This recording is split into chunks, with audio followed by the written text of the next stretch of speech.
So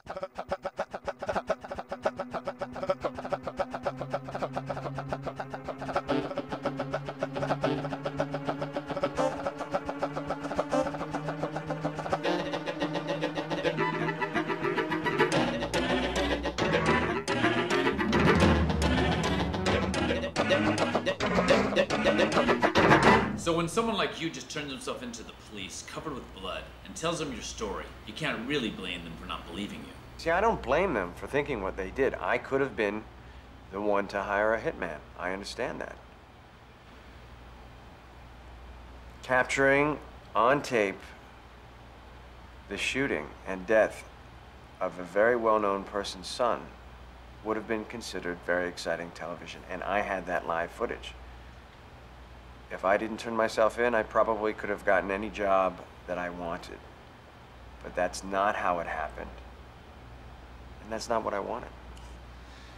Okay, so how did it happen? What do you want?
Lorenzo is a cool person. He's a hip person. Really cool, really hip. What does that mean? He doesn't question whether he's cool or hip because he is cool or hip. There's a difference. When you go to the hottest nightclub in the city, in any city, whether it's New York, Los Angeles, Rome, Paris, London, the hip scene, those people are hip. They don't aspire to be hip, they are hip. And let me define what I say those people. 10 of those people, that's all. 5 of those people are truly who they are. So Lorenzo has a sense of entitlement of being hip and cool. When he goes to the scene, he expects it. He is part of the scene. Now, people, when he looks after the great directors, I know in the movie he talks about Coppola, or we're talking about using Paul Schrader now, you know, he has great awe for artists of substance. He separates the artists of substance and artists of fluff. So he's so aware of what it means to be of the moment now, because he's of the moment now. He doesn't give that much credibility. The latest models, the latest actor and actress, if there's substance, he thinks great things about them.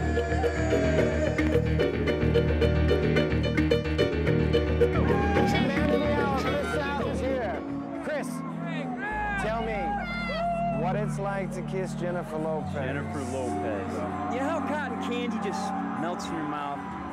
Now, it must be tough going back to the wife after work like that. Well, Lorenzo, believe it or not, you get used to that stuff. It's a tough job. I'm a lucky guy.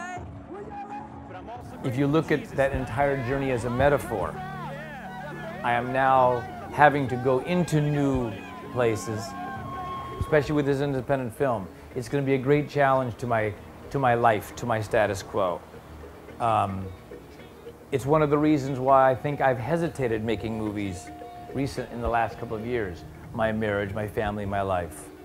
You have to risk many things to do what I'm doing right now. I find it already a risking. My wife is gone to Holland while I'm making this movie in order to not create friction between us, because I have to spend all my attention on this.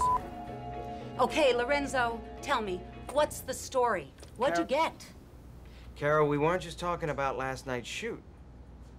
Now, I want to know when you plan to start airing my Lucky 1 set. Paramore. Why? Well, if we've got to do... All right.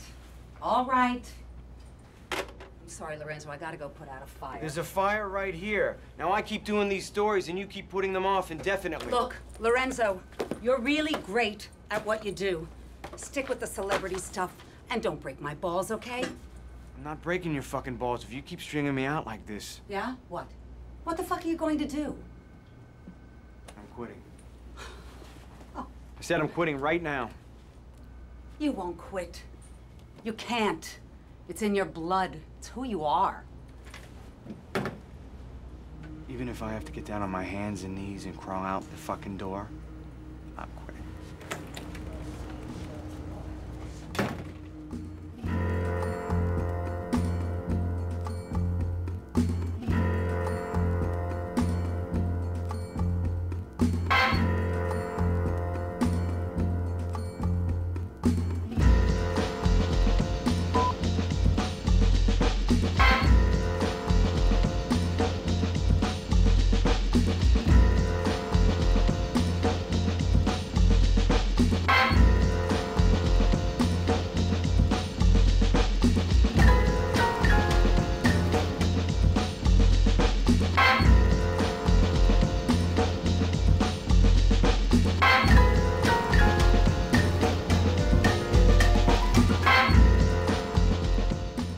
Lorenzo is my protagonist. Lorenzo is my alter ego. Lorenzo's you. Lorenzo's Marcello Mastroianni. Who do you think Lorenzo is? Lorenzo is my mythical character. Lorenzo is the hero in the hero's journey. Lorenzo, I hope, is going to complete the hero's journey. Lorenzo he's the hero. He goes on a journey.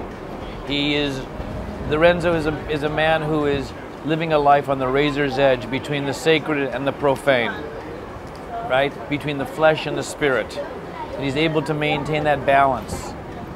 And then suddenly, things begin to change. And he cannot maintain the balance. And suddenly he falls. We are on the 3rd floor, around a large table. Candlelight with paneling everywhere. The doorbell rings and one of us goes down. It isn't me, I know that.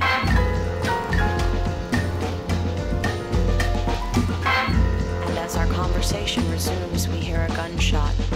No, not again. Some of us run down the stairs and soon shotguns are being fired throughout. I am losing track of myself in the middle of all this gunfire. I think I grab a gun at some point and shoot at some of these people who are shooting at us. I'm not sure if I kill anyone. I know eventually everyone is dead except for me and an old woman. I'm going up to her bedroom, to her and her husband.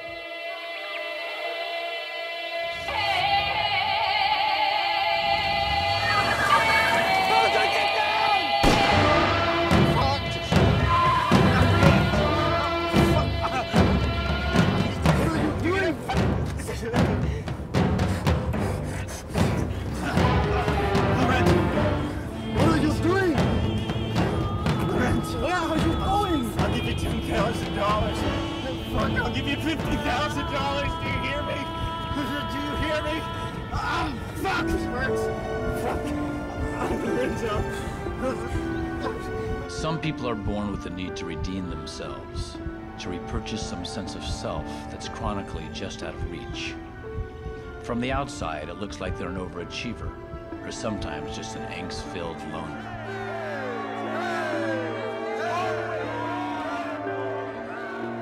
Even after what happened to Lorenzo filled the tabloid gutter mills for weeks, the bizarre events of what actually occurred will never be fully reported.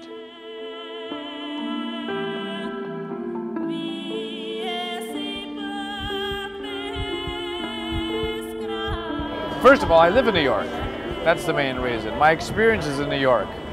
But I think also, I believe that right now New York, in many ways, is representative of the world, and the world of media, where the media comes together with reality.